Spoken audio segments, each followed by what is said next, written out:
ሰው የለኝም አትበሉ፣ መድኃኔዓለም ሰው የሆነው ለኛ ነው። ገንዘብ የለኝም አትበሉ፣ መድኃኔዓለም ደሙን የሰጠን ለኛ ነው። ዋጋ የለኝም አትበሉ፣ መድኃኔዓለም በደሙ ዋጋ ከፍሎ የዋጀን ነፃ ያወጣን እኛን ነው።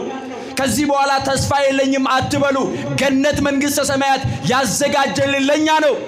ገነት የሚወርስ እንስሳ የለም። ገነት የሚገባ አውሬ የለም። ገነት መንግሥተ ሰማያት የተዘጋጀችው ለሰው ነው። እግዚአብሔር እጅግ የተሻለውን ያዘጋጀው ለኛ ነው። በመልኩ የፈጠረን እኛን ነው። ስለዚህ ሰው የለኝም፣ ዋጋ የለኝም፣ አቅም የለኝም፣ የኔ ነገር አብቅቶለታል አትበሉ። እግዚአብሔር አለልኝ በሉ። እግዚአብሔር ይረዳኛል በሉ። እግዚአብሔር ያሻግረኛል፣ እግዚአብሔር ያበረታኛል፣ እግዚአብሔር ይጠብቀኛል፣ እግዚአብሔር እረኛዬ ነው ብላችሁ እመኑ በሕይወት